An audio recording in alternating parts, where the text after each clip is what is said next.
एक और मुस्लिम शख्स ने खरीदा हिंदू का घर। बुलंदशहर में घर बेचने पर बवाल। मुस्लिम परिवार को फर्जी आरोप में फंसाने की कोशिश का खुलासा। हिंदूवादी विरोध, पलायन पोस्टरों से माहौल गरमाया। पुलिस ने बताया मंदिर में हड्डी फेंकने का आरोप झूठा। सोशल मीडिया उबल पड़ा। असली दोषियों पर कार्रवाई कब? आइए बताते हैं आपको पूरी खबर।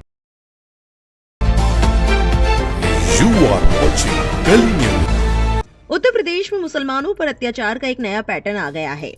बीते कुछ समय से यूपी में कई जगहों पर मुस्लिम समुदाय के जरिए घर या संपत्ति खरीदने पर हिंदूवादी संगठनों का उग्र प्रदर्शन, धमकी और प्रशासन पर दबाव बनाकर परेशान करने के कई मामले सामने आए हैं। मेरठ में एक मुस्लिम शख्स के जरिए मकान लेकर डेयरी कारोबार शुरू करने पर विरोध के बाद अब बुलंदशहर में भी ऐसा ही विवाद सामने आया है। इन घटनाओं ने अल्पसंख्यक समुदाय के रहने और घर खरीदने के अधिकारों को लेकर नई बहस छेड़ दी है। ये पूरा मामला बुलंदशहर जिले के खुर्जा नगर क्षेत्र का है। यहाँ हनुमान टीला, बड़ी होली और कायस्थवाड़ा इलाकों में उस समय विवाद खड़ा हो गया जब मंदिर के सामने मौजूद एक मकान गैर समुदाय यानी मुस्लिम परिवार को बेचे जाने की जानकारी सामने आई। इसके बाद हिंदूवादी संगठनों के साथ मिलकर बहुसंख्यक समुदाय के लोगों ने कई घरों के बाहर घर बिकाऊ है के पोस्टर लगा दिए।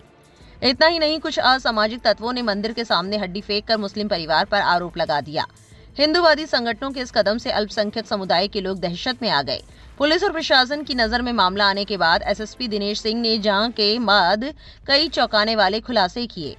उन्होंने बताया कि प्रदीप शर्मा नाम के शख्स ने अपने घर की आर्थिक जरूरतों की वजह से मकान को एक मुस्लिम परिवार बबलू सलीम को बेचा था। एसएसपी दिनेश सिंह ने बताया कि हालांकि अब तक उस घर पर सलीम के परिवार ने कब्जा नहीं लिया है और प्रदीप शर्मा का परिवार ही वहां रह रहा है। सोशल मीडिया पर दावा किया गया कि मंदिर के पास हड्डी फेंकी गई जिसके चलते तनाव बढ़ा। इस पर एसएसपी ने साफ कहा कि ये आरोप झूठा और भ्रामक है क्योंकि मुस्लिम परिवार अभी वहां रहने आया ही नहीं। ऐसे में ऐसी हरकत की बात सामने आना नामुमकिन है।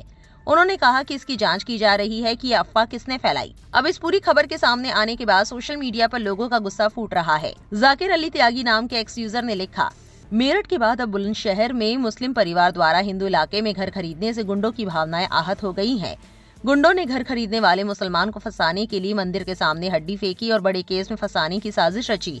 वो तो भला हो पुलिस का कि मुस्लिम पर लगाए गए आरोप जांच में निराधार निकले, वरना बेचारे के घर पर बुलडोजर चलना तय था। लेकिन पुलिस ने मंदिर में हड्डी फेंकने वाले गुंडों पर अभी तक किसी तरह की कोई कार्रवाई नहीं की है। एक और एक्स यूजर ने लिखा, ये अच्छी बात है कि आरोप झूठे साबित हुए, लेकिन ये चिंताजनक है कि असली दोषी अब भी आजाद घूम रहे हैं।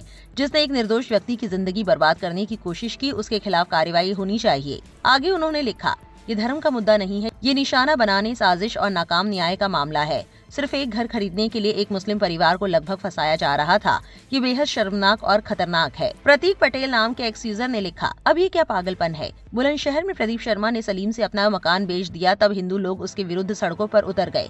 क्या अब कोई हिंदू अपनी मर्जी से अपना मकान भी नहीं बेच सकता है? वसीम अकरम त्यागी ने एक्स पर लिखा, मेरठ में थापर नगर में सईद अहमद ने अनुभव से मकान खरीदा तो हिंदूवादी संगठनों के विरोध में उतर आए और थापर नगर में पलायन के पोस्टर लगा दिए। अब ऐसा ही एक मामला बुलंदशहर के खुर्जा में सामने आया है। प्रदीप शर्मा ने अपना मकान सलीम को बेचा था, अब पूरे मोहल्ले में पलायन के पोस्टर लग गए। वैसे ऐसे कुंठित मानसिकता के लोगों को इस देश से ही पलायन कर लेना चाहिए और जाकर कहीं ऐसी जगह बस जाना चाहिए जहां इंसान रहते ही ना हो। आपको बता दें कि पुलिस के समझाने के बाद स्थिति शांतिपूर्ण बनी हुई है। एसएसपी ने बताया कि बबलू सलीम अब इस मकान को किसी भी हिंदू परिवार को दोबारा बेचने के लिए तैयार हैं और यहाँ रहने की इच्छा नहीं रखते। उन्होंने कहा कि दोनों पक्षों में बातचीत जारी है और माहौल पूरी तरह नियंत्रण में है। मामले का अपडेट देते हुए एसएसपी ने कहा कि ये सही है कि कुछ मकानों पर बिकाऊ पोस्टर लगाए गए थे, लेकिन अब उन्हें हटा दिया गया है। इस पूरी खबर को लेकर आपकी क्या राय है, कमेंट सेक्शन में जरूर लिखें और इस वीडियो को ज्यादा से ज्यादा शेयर करें।